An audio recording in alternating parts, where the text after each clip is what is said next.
वार्तांकन रोखठोक बातमी।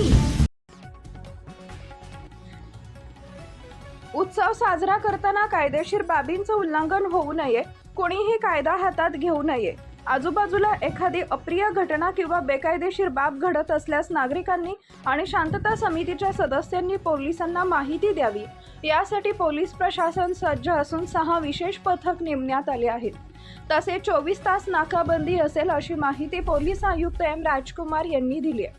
शिवाय सदर बाजार आणि MIDC पोलीस ठाणे हद्दीत आवश्यकता भासल्यास पोलिसांकडून पाणी टँकर पाठवू असं सांगितलंय। आगामी बकरी ईद उत्सवाच्या पार्श्वभूमीवर शुक्रवार दिनांक 22 मे रोजी आयुक्तालयात शांतता कमिटी बैठकीत पोलीस आयुक्त एम राजकुमार अध्यक्षस्थानावरून बोलत होते।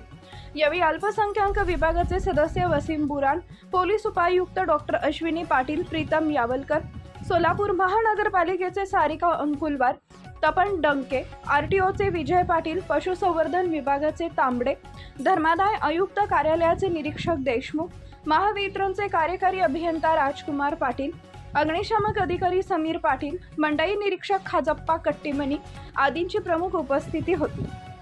पोलीस उपायुक्त अश्विनी पाटील यांनी प्रस्तावनेत ईदच्या पार्श्वभूमीवर कुणीही कोणत्याही प्रकारे गोवंशीय प्राण्यांची अवैध वाहतूक करणार नाही किंवा त्यांची अवैध कुर्बानी देणार नाही याची नोंद घ्यावी। उपायुक्त यावलकर यांनी मार्गदर्शन केले। यावेळी सहाय्यक पोलीस आयुक्त प्रताप पोमन, दिलीप पवार, सुधीर खिरडकर, राजन माने आणि पंडित उपस्थित होते। महाराष्ट्रातील महत्त्वाच्या आणि ताज्या बातम्या पाहण्यासाठी आमच्या जय हो न्यूज चॅनलला सबस्क्राइब करा आणि बेल आयकॉन प्रेस करा।